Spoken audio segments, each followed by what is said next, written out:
This is Battletech Declassified, Modern Warfare, Explained.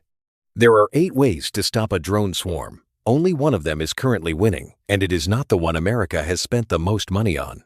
Here is the number that decides all of it. A Patriot PAC-3 interceptor costs about $4 million. A Shahed 136 attack drone costs about $35,000. That is a cost per kill ratio of 114 to 1, and America has been paying it night after night across the Gulf. The interceptor works. That is what makes this hard. Nobody in this episode is going to tell you the missile misses. It hits. It hits reliably.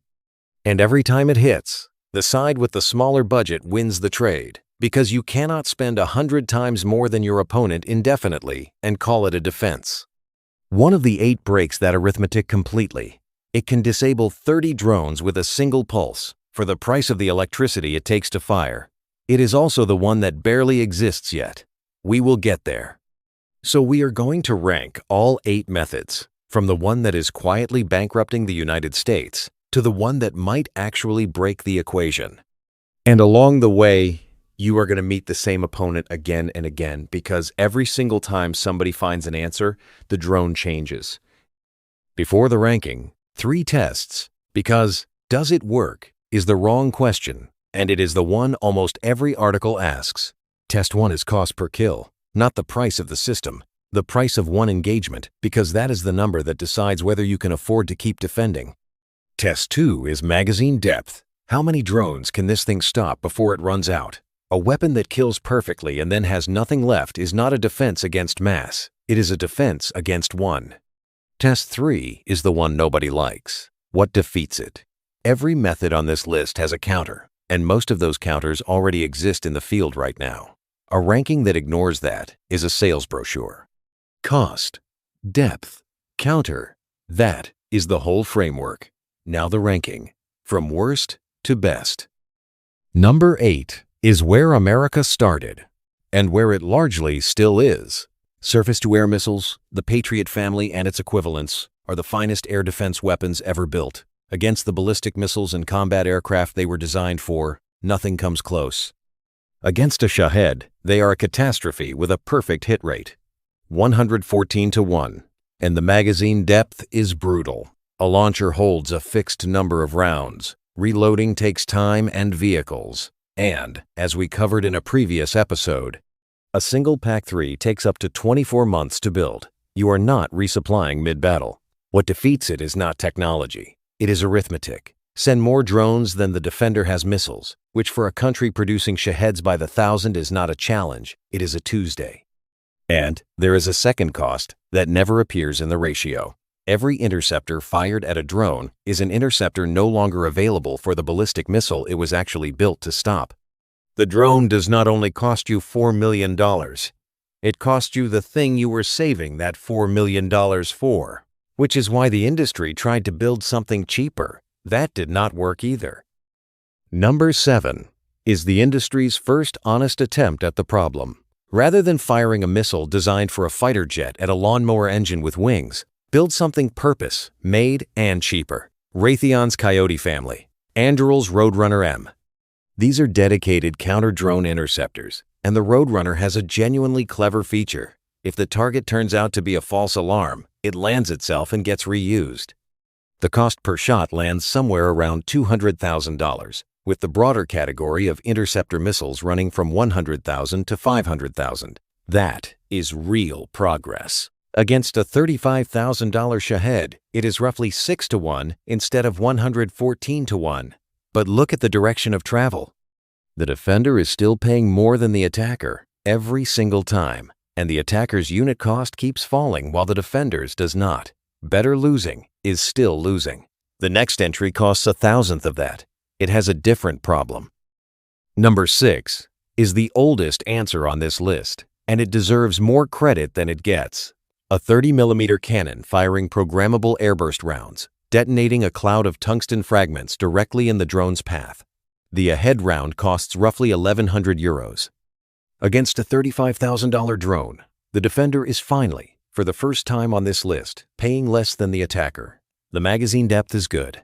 Hundreds of rounds, reloadable from a truck, no exotic supply chain.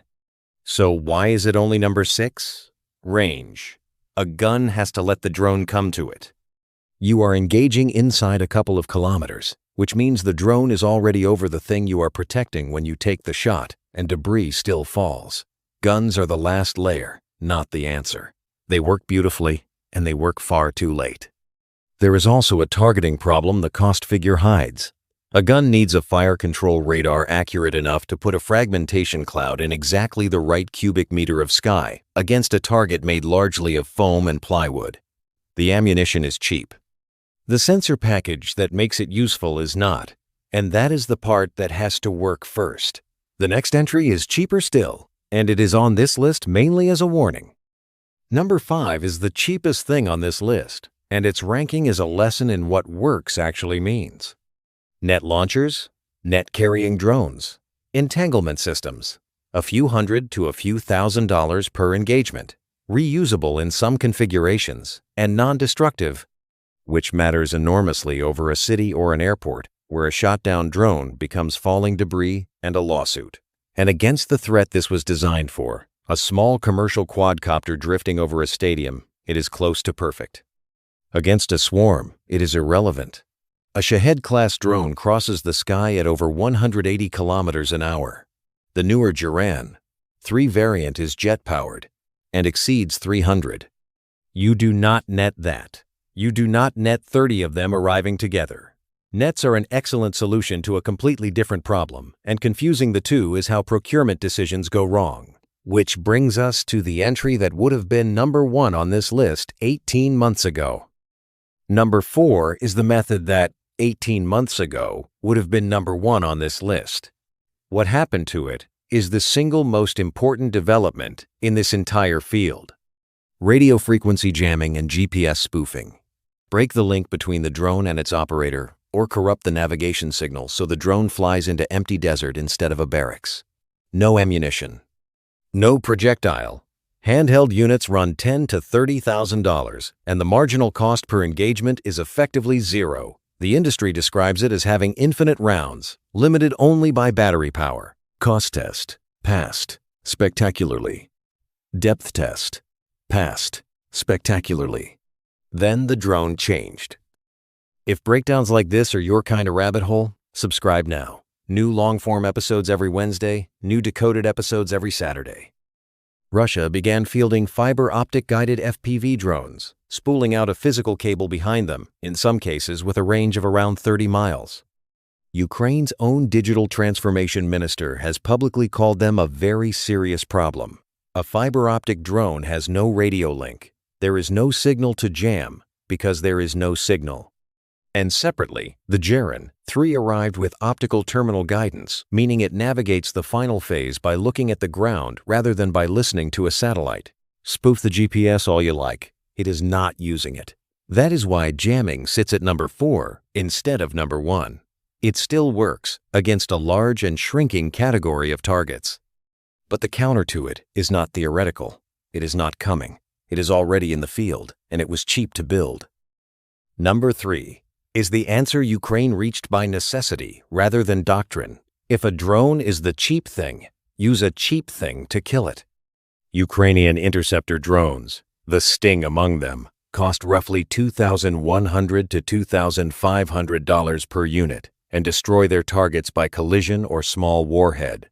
Run the ratio, 2,500 against 35,000. For the first time, the defender is paying 14 times less than the attacker. The equation finally inverts. Depth is excellent because you build them in a workshop, not a specialized facility with a 2-year lead time.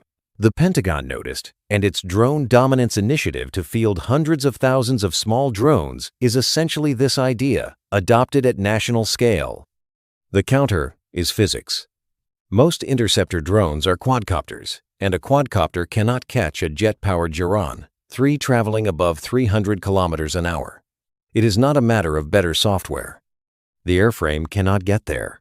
Against the previous generation of threat, this is the best answer on the list. Against the current one, it is kinematically excluded from a growing share of targets. Which brings us to the 2 methods that do not care how fast the drone is going, and to the question of why. If they are so good, they are not already everywhere. Because the honest answer is that both of the remaining methods have been 10 years away for about 20 years, and something changed recently that has nothing to do with the physics. What changed is that the cost problem became unbearable. 6 American service members were killed in a drone attack on Kuwait. Interceptor stockpiles started drawing down faster than production could replace them. And an industry that had been treating directed energy as a science project started treating it as a procurement emergency. But there are real obstacles, and they are not the ones people assume. It is not that the beam does not work. In February of 2026, counter-drone operations near El Paso grounded civilian flights twice, not because a weapon failed, but because nobody had solved who controls the airspace when an autonomous defensive system decides to engage something. The hard part is no longer physics. It is integration, authority, and power supply. Keep that in mind, because it is the reason the top 2 entries on this list are both correct and both still mostly promises. Number 2 is the one everybody has heard of. High-energy lasers. AeroVironment's low-cost, now the subject of a $500 million Army contract. Israel's Iron Beam. Lockheed's Helios on Navy ships. Britain's Dragonfire. The cost per shot is the entire argument, roughly $3 to $5, not thousands, dollars. Because the only consumable is electricity. Engagement ranges reach up to 20 kilometers, and the magazine is limited by generator capacity rather than by how many rounds fit in a launcher. Against the 114-to-1 ratio we started with, this is a ratio of roughly 1 to 7,000. In the defender's favor. That is not an improvement. That is a different game. So why not number 1? 3 counters, all of them mundane. Weather, because dust, fog, and rain scatter the beam, and the places these systems are deployed are famously dusty. Dwell time, because a laser must hold the beam on the same point of the airframe for seconds to burn through, which means it engages one target at a time. And a swarm is, by definition, not one target at a time. This is Decoded, the series that breaks down the real cost behind the systems everyone else just calls impressive. New episode every Saturday. Number 1 is the only method on this list that was designed for the actual problem rather than adapted to it. High-power microwave. Epirus's Leonidas is the leading example, selected for the Army's Indirect Fire Protection Capability Program, now mounted on tracked robots, on Stryker vehicles, and on an autonomous Ford truck. The Marine Corps awarded an $11 million contract in August of this year for a vehicle-mounted version called HAVOC, expected to be delivered in early 2027. Here is why it tops the list. A laser burns a hole in one drone. A microwave emits a pulse across a cone of sky, inducing currents inside the wiring and flight computers of everything in that cone until the electronics fail. It does not track a target. It floods a volume. One burst, dozens down. That single property answers the mass problem directly, which no other entry on this list does. And it answers the counter that killed jamming. Because it does not need a radio signature to work, it does not care whether the drone is receiving instructions, following a cable, or navigating by camera. In December of 2025, Leonidas disabled a fiber-optic guided drone in a live fire demonstration. The first known instance of electromagnetic interference, defeating a drone with no radio link at all. Cost per engagement is the price of electricity. Depth is limited only by power generation. The counters are real and worth naming. Range is short compared to a laser, measured in hundreds of meters rather than kilometers, which makes it a point defense weapon for a base or a convoy, not an area defense weapon for a country. It is indiscriminate, meaning friendly electronics inside the cone are also at risk, and it is not fielded at scale. 2 prototype units on a $43 million Army contract is not a deployed capability. It is a very promising experiment with a delivery date. We do not count the kills, we count the bill. And the bill across this entire list tells one story. Every method that beats the drone economically is a method that stopped trying to hit the drone and started trying to break it. Missiles, interceptors, guns, nets, all of them attack the airframe, and all of them cost more than the airframe. Jamming, lasers, and microwaves attack the electronics, and their cost per engagement collapses towards zero. But notice what happened every time somebody found an answer. Jamming worked, so drones stopped using radio. Interceptor drones worked, so the attack drones got faster. Each solution on this list triggered a specific, cheap, rapid adaptation from the other side, usually within a year, usually costing the attacker far less than the defense cost the defender. There is no reason to assume microwave is exempt. Hardened wiring, shielded electronics, and simple physical separation between drones in a formation are all engineering problems with known solutions, and they are all cheaper than building the weapon that would be defeated by them. So the ranking holds, for now. Microwave first, lasers second, cheap interceptor drones third, and everything else losing money on every engagement. But the ranking is a snapshot of a race, not a verdict. The 114-to-1 ratio we opened with was, 5 years ago, an academic curiosity. It became a war. The advantage on this list currently sits with two technologies that are almost entirely undelivered, being rushed toward the field by an industry that has spent 2 decades promising them. Which leaves the question nobody in the procurement pipeline can answer honestly. If every answer on this list provoked a cheaper counter within about a year, what exactly is the plan when somebody shields a drone against microwaves? And what does the next version of this ranking look like when they do? If you want the next system decoded like this one, subscribe and drop a comment with what you want broken down next. This has been Battletech Declassified, made to listen, no screen required.